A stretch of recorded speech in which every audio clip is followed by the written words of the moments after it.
भविष्य का दूसरा नाम है संघर्ष। हृदय में आज इच्छा होती है और यदि पूर्ण नहीं हो पाती तो हृदय भविष्य की योजना बनाता है। भविष्य में इच्छा पूर्ण होगी ऐसी कल्पना करता रहता है, किंतु जीवन ना तो भविष्य में है ना अतीत में। जीवन तो इस क्षण का नाम, अर्थात इस क्षण का अनुभव ही जीवन का अनुभव। पर हम ये जानते हुए भी इतना सा सत्य समझ नहीं पाते। या तो हम बीते हुए समय के स्मरणों को घेर कर बैठे रहते, या फिर आने वाले समय के लिए हम योजनाएं बनाते रहते हैं और जीवन बीत जाता है।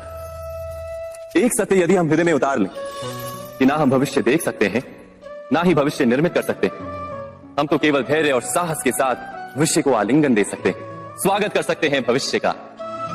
तो क्या जीवन का हर पल जीवन से नहीं भर जाएगा? स्वयं विचार कीजिए।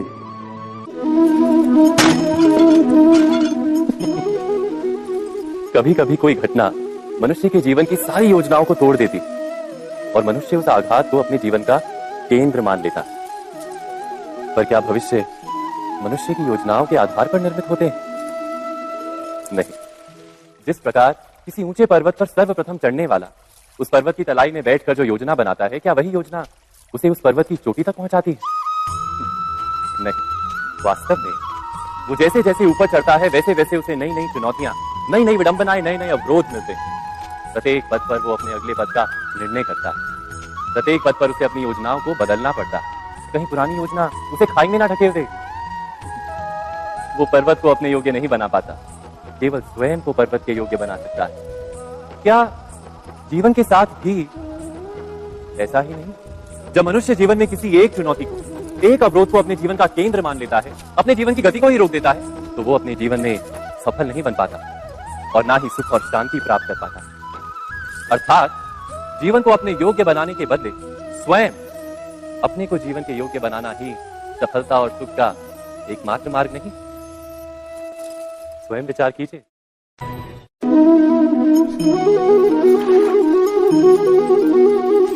पिता सदा ही अपने संतान के सुख की कामना करते, उनके भविष्य की चिंता करते रहते। इसी कारणवश सदा ही अपने संतानों के भविष्य का मार्ग स्वयं निश्चित करने का प्रयत्न करते रहते। जिस मार्ग पर पिता स्वयं चला है, जिस मार्ग के कंकर पत्थर को स्वयं देखा है, मार्ग की छाया, मार्ग की धूप को स्वयं जाना है, उसी मार्ग पर उसका पुत्र भी चले, यही इच्छा रहती है हर पिता की। निस्संदेह उत्तम भावना है ये, किंतु 3 प्रश्नों के ऊपर विचार करना हम भूल ही जाते। कौन से प्रश्न? प्रथम प्रश्न, क्या समय के साथ प्रत्येक मार्ग बदल नहीं जाते? क्या समय सदा ही नई चुनौतियों को लेकर नहीं आता? तो फिर बीते हुए समय के अनुभव नई पीढ़ी को किस प्रकार लाभ दे सकते हैं? दूसरा प्रश्न, क्या प्रत्येक संतान अपने माता पिता की छवि होता है? हाँ, संतानों को संस्कार तो अवश्य माता पिता देते हैं, किंतु भीतर की क्षमता तो ईश्वर देते हैं।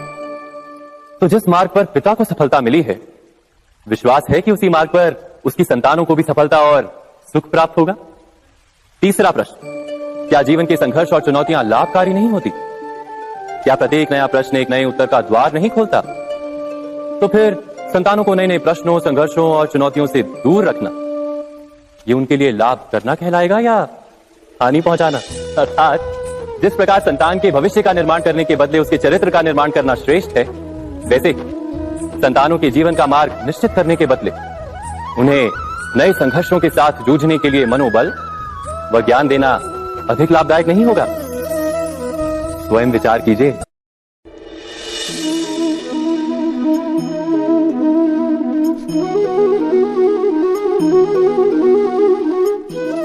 जीवन का हर क्षण निर्णय का क्षण होता है। प्रत्येक पद पर दूसरे पद के विषय में कोई निर्णय करना ही पड़ता है और निर्णय अपना प्रभाव छोड़ जाता है। आज किए गए निर्णय भविष्य में सुख अथवा दुख निर्मित करते हैं, ना केवल अपने लिए, अपने परिवार के लिए भी, आने वाली पीढ़ियों के लिए भी।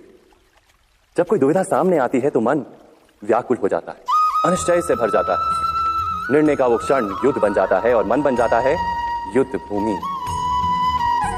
अधिकतर निर्णय हम दुविधा का उपाय करने के लिए नहीं, केवल मन को शांत करने के लिए लेते हैं। पर क्या कोई दौड़ते हुए भोजन कर सकता है? नहीं। तो क्या युद्ध से जूझता हुआ मन कोई योग्य निर्णय ले पाएगा? वास्तव में शांत मन से जब कोई निर्णय करता है तो अपने लिए सुखद भविष्य बनाता है, किंतु अपने मन को शांत करने के लिए जब कोई निर्णय करता है तो वो व्यक्ति भविष्य में अपने लिए कांटों भरा वृक्ष लगाता है। स्वयं विचार कीजिएगा। सबके जीवन में ऐसा प्रसंग अवश्य आता है कि सत्य कहने का निश्चय होता है हृदय में, किंतु मुख से सत्य निकल नहीं पाता। कोई भय मन को घेर लेता है। किसी घटना अथवा प्रसंग के बारे में बात करना या फिर स्वयं से कोई भूल हो जाए उसके बारे में कुछ बोलना, क्या ये सत्य है? नहीं, ये तो केवल तथ्य है। अर्थात जैसा हुआ था वैसा केवल बोल देना सामान्य सी बात है।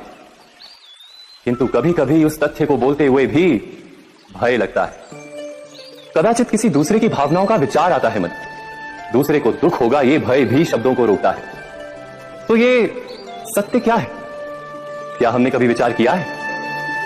जब भय रहते हुए भी कोई तथ्य बोलता है तो वो सत्य कहलाता है। वास्तव में सत्य कुछ और नहीं, केवल निर्भयता का दूसरा नाम है। और निर्भय होने का कोई समय नहीं होता, क्योंकि निर्भयता आत्मा का स्वभाव है। अर्थात क्या प्रत्येक क्षण सत्य बोलने का क्षण नहीं होता? स्वयं विचार कीजिए। जीवन में आने वाले संघर्षों के लिए जब मनुष्य स्वयं को योग्य नहीं मानता, जब उसे अपने ही बल पर विश्वास नहीं रहता, तब वो सद्गुणों को त्याग कर दुर्गुणों को अपनाता है। वस्तुतः मनुष्य के जीवन में दुर्जनता जन्म ही तब लेती है जब उसके अंतर में आत्मविश्वास नहीं होता। आत्मविश्वास